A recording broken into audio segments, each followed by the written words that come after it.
ভিয়েতনামে রীতিমতো তাণ্ডব চালায় সুপার টাইফুন ইয়াগি। দেশটির আবহাওয়া বিভাগ জানায়, শনিবার স্থানীয় সময় সকালে হাইফং ও কোয়াংনিং প্রদেশে ঘণ্টায় 203 কিলোমিটার বেগে আঘাত হানে ইয়াগি। প্রবল বাতাসে বেশ কিছু ভবন ও যানবাহন ক্ষতিগ্রস্ত হয়। রাজধানী হ্যানয়ে বিদ্যুৎ সরবরাহে বিঘ্ন ঘটে, উপড়ে পড়ে গাছপালা। ইয়াগির তাণ্ডবে ভূমিধসে হতাহতের ঘটনাও ঘটেছে। নিখোঁজ রয়েছেন বেশ কয়েকজন জেলে। আমি আমার সারা জীবন এরকম টাইফুন দেখিনি। খুব শক্তিশালী এটি। সড়কে অনেক গাছ ভেঙে পড়েছে। এখন আমাকে কিছু সময়ের জন্য এই ব্রিজের নিচে আশ্রয় নিতে হবে। এমন ঝড় আগে কখনো দেখিনি। সত্যি ভয়ানক।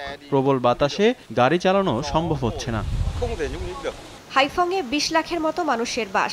ঝড়ের কবল থেকে রক্ষায় এরই মধ্যে 50,000 বাসিন্দাকে সরিয়ে নেওয়া হয়েছে। এছাড়া হ্যানয় বিমানবন্দরে 300টির বেশি ফ্লাইট বাতিল করা হয়েছে। হ্যানয় সহ দেশটির উত্তরাঞ্চলের 12টি প্রদেশের স্কুল বন্ধ রয়েছে।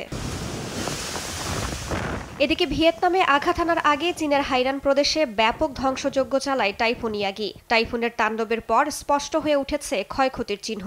এখানেও বেশ কয়েকজনের প্রাণহানি হয়। ধ্বংস হয়েছে 25,000-এর বেশি বাড়িঘর। স্থানীয় কর্তৃপক্ষ বলছে প্রায় 76,000 মানুষকে অস্থায়ীভাবে পুনর্বাসিত করা হয়েছে।